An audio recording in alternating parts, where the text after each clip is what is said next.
പുറപ്പാട് അധ്യായം 39. യഹോവ മോശയോട് കൽപ്പിച്ചതുപോലെ അവർ നീലനൂൽ, ധൂമ്രനൂൽ, ചുവപ്പുനൂൽ എന്നിവ കൊണ്ട് വിശുദ്ധ മന്ദിരത്തിലെ ശുശ്രൂഷയ്ക്കായി വിശേഷ വസ്ത്രവും അഹരോന് വിശുദ്ധ വസ്ത്രവും ഉണ്ടാക്കി. പൊന്ന്, നീലനൂൽ, ധൂമ്രനൂൽ, ചുവപ്പുനൂൽ, പിരിച്ച പഞ്ഞിനൂൽ എന്നിവ കൊണ്ട് ഏഫോദ് ഉണ്ടാക്കി. നീലനൂൽ, ധൂമ്രനൂൽ, ചുവപ്പുനൂൽ, പഞ്ഞിനൂൽ എന്നിവയുടെ ഇടയിൽ ചിത്രപ്പണിയായി നെയ്യേണ്ടതിന് അവർ പൊന്ന് അടിച്ച് നേരിയ തകിടാക്കി നൂലായി കണ്ടിച്ചു. അവർ അതിന് തമ്മിൽ ഇണച്ചിരിക്കുന്ന ചുമൽക്കണ്ടങ്ങൾ ഉണ്ടാക്കി. അത് രണ്ടറ്റത്തും ഇണച്ചിരുന്നു. അത് കെട്ടിമുറുക്കുവാൻ അതിന്മേലുള്ളതായി ചിത്രപ്പണിയായ നടുക്കെട്ട് യഹോവ മോശയോട് കൽപ്പിച്ചതുപോലെ അതിൽ നിന്നു തന്നെ. അതിൻ്റെ പണി പോലെ പൊന്ന്, നീലനൂൽ, ധൂമ്രനൂൽ, ചുവപ്പുനൂൽ, പിരിച്ച പഞ്ഞിനൂൽ എന്നിവ കൊണ്ട് ആയിരുന്നു. മുദ്രയ്ക്കൊത്തതായിട്ട് ഇസ്രായേൽ മക്കളുടെ പേർ കൊത്തിയ ഗോമേദക കല്ലുകളെ അവർ പൊൻതടങ്ങളിൽ പതിച്ചു.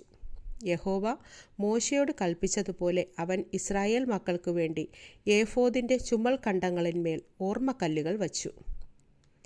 അവൻ ഏഫോദിൻ്റെ പണി പോലെ ചിത്രപ്പണിയായിട്ട് പൊന്ന്, നീലനൂൽ, ധൂമ്രനൂൽ, ചുവപ്പുനൂൽ, പിരിച്ച പഞ്ഞിനൂൽ എന്നിവ കൊണ്ട് പതക്കവും ഉണ്ടാക്കി. അത് സമചതുരമായിരുന്നു. പതക്കം ഇരട്ടിയായി ഉണ്ടാക്കി. അത് 1 ചാൺ നീളവും 1 ചാൺ വീതിയും ഉള്ളതായി ഇരട്ട ആയിരുന്നു. അവർ അതിൽ 4 നിര രത്നം പതിച്ചു. താമ്രമണി, പീതരത്നം, മരതകം ഇത് 1-ാമത്തെ നിര. 2-ാമത്തെ നിര മാണിക്യം, നീലക്കല്ല്, വജ്രം. 3-ാമത്തെ നിര പത്മരാഗം, വൈഢൂര്യം, സുഗന്ധിക്കല്ല്. 4-ാമത്തെ നിര ഗോമേദകം, പുഷ്പരാഗം, സൂര്യകാന്തം. അവ അതതു തടത്തിൽ പൊന്നിൽ പതിച്ചിരുന്നു. ഈ കല്ലുകൾ ഇസ്രായേൽ മക്കളുടെ പേരുകളോട് കൂടെ അവരുടെ പേർ പോലെ 12 ആയിരുന്നു. 12 ഗോത്രങ്ങളിൽ ഓരോന്നിൻ്റെ പേർ അവയിൽ മുദ്രയ്ക്കൊത്തായി കൊത്തിയിരുന്നു. പതക്കത്തിന് ചരടുപോലെ മുറിച്ച് കുത്തുപണിയായി തങ്കം കൊണ്ട് സരപ്പളികയും ഉണ്ടാക്കി. പൊന്നുകൊണ്ട് 2 വളയവും 2 കണ്ണിയും ഉണ്ടാക്കി. വളയം 2 പതക്കത്തിൻ്റെ 2 അറ്റത്തും വച്ചു. പൊന്നുകൊണ്ടുള്ള 2 സരപ്പളി അവർ പതക്കത്തിൻ്റെ അറ്റത്ത് 2 വളയത്തിലും കൊളുത്തി. 2 സരപ്പളിയുടെയും അറ്റം 2 അവർ കണ്ണി 2-ലും കൊളുത്തി ഏഫോദിൻ്റെ ചുമൽക്കണ്ടങ്ങളിന്മേൽ മുൻഭാഗത്ത് വച്ചു.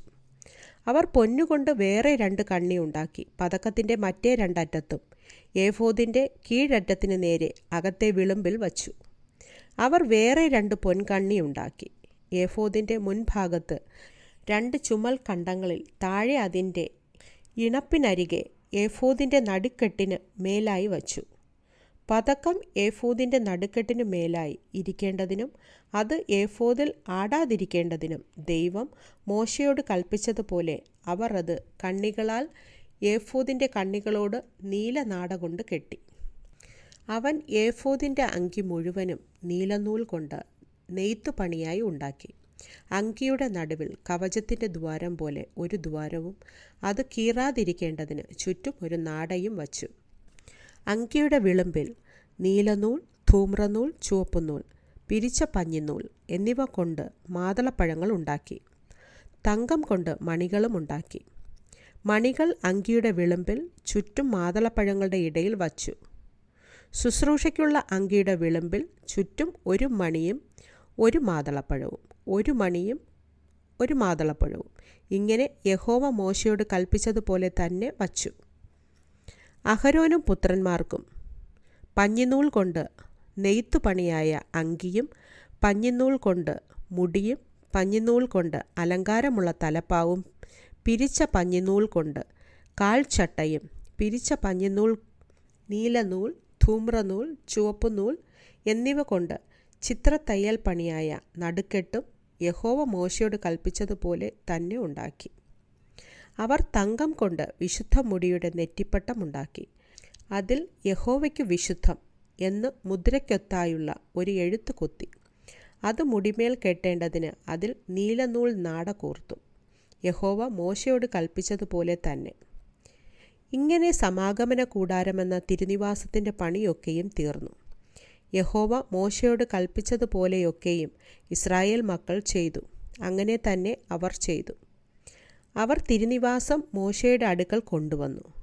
കൂടാരവും അതിൻ്റെ ഉപകരണങ്ങളൊക്കെയും, കൊളുത്ത്, പലക, അന്താഴം, തൂൺ, ചുവട്, ചുവപ്പിച്ച ആട്ടുകൊറ്റൻ തോൽ കൊണ്ടുള്ള പുറമൂടി, തഹശുതോൽ കൊണ്ടുള്ള പുറമൂടി, മറയുടെ തിരശ്ശീല, സാക്ഷ്യപ്പെട്ടകം, അതിൻ്റെ തണ്ട്, കൃപാസനം, മേശ, അതിൻ്റെ ഉപകരണങ്ങളൊക്കെയും, കാഴ്ചയപ്പം, തങ്കം കൊണ്ടുള്ള നിലവിളക്ക്, കത്തിച്ചു വെപ്പാനുള്ള ദീപങ്ങൾ, അതിൻ്റെ ഉപകരണങ്ങളൊക്കെയും, വെളിച്ചത്തിന് എണ്ണ, പൊന്നുകൊണ്ടുള്ള ധൂപപീഠം, അഭിഷേക തൈലം, സുഗന്ധ ധൂപവർഗം, കൂടാരവാതിലിനുള്ള മറശ്ശീല, താമ്രം കൊണ്ടുള്ള യാഗപീഠം, അതിൻ്റെ താമ്രജാലം, തണ്ട്, അതിൻ്റെ ഉപകരണങ്ങളൊക്കെയും, തൊട്ടി, അതിൻ്റെ കാൽ, പ്രാകാരത്തിൻ്റെ മറശ്ശീല, തൂൺ, അതിൻ്റെ ചുവട്, പ്രാകാരവാതിലിൻ്റെ മറശ്ശീല, അതിൻ്റെ കയറ്, കുറ്റി, സമാഗമന കൂടാരമെന്ന തിരുനിവാസത്തിലെ ശുശ്രൂഷയ്ക്കുള്ള